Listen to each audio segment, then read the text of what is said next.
സച്ചിൻ ബേബിയുടെ പുറത്താകാതെയുള്ള 109 റൺസിൻ്റെ മികവിൽ ബീഹാറിനെതിരെയുള്ള കേരളത്തിൻ്റെ രഞ്ജി ട്രോഫി മത്സരം സമനിലയിൽ അവസാനിച്ചു. 62-2 എന്ന നിലയിൽ 88 റൺസ് പിന്നിൽ അവസാന ദിന ബാറ്റിംഗ് ആരംഭിച്ച കേരളം 220-4 എന്ന സ്കോറിലെത്തിയപ്പോഴാണ് മത്സരം സമനിലയിൽ അവസാനിപ്പിച്ചത്. സച്ചിൻ ബേബി 3-ാം വിക്കറ്റിൽ അക്ഷയ് ചന്ദ്രനൊപ്പം നേടിയ 85 റൺസിൻ്റെ കൂട്ടുകെട്ടും 5-ാം വിക്കറ്റിൽ ശ്രേയസ് ഗോപാലുമായി നേടിയ 58 റൺസിൻ്റെ കൂട്ടുകെട്ടുമാണ് കേരളത്തിന് കരുത്തായത്. ഇന്ന് തുടക്കം മുതൽ വിക്കറ്റ് കളയാതെ സാവധാനമായിരുന്നു കേരളത്തിൻ്റെ ബാറ്റിംഗ്. സ്കോർ 143-ലെത്തിയപ്പോഴാണ് അക്ഷയ് ചന്ദ്രൻ്റെ വിക്കറ്റ് കേരളത്തിന് നഷ്ടമാകുന്നത്. 87 പന്തിൽ 4 ബൗണ്ടറികളുടെ സഹായത്തോടെ 38 റൺസ് അക്ഷയ് നേടിയിരുന്നു. പിന്നാലെ എത്തിയ വിഷ്ണു വിനോദ് 6 റൺസ് മാത്രമെടുത്ത് മടങ്ങിയത് കേരള ക്യാമ്പിൽ ആശങ്ക ജനിപ്പിച്ചെങ്കിലും ആദ്യ ഇന്നിംഗ്സിലെ സെഞ്ചുറിയൻ ശ്രേയസ് ഗോപാലുമൊത്ത് സച്ചിൻ ബേബി കേരളത്തിൻ്റെ സ്കോർ 200 കടത്തി.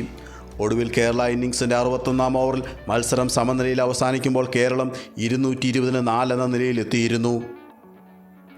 146 പന്തിൽ 14 ബൗണ്ടറികളോടെ 109 റൺസ് നേടിയ സച്ചിൻ ബേബിയും 39 പന്തിൽ 12 റൺസ് നേടിയ ശ്രേയസ് ഗോപാലുമായിരുന്നു ക്രീസിൽ.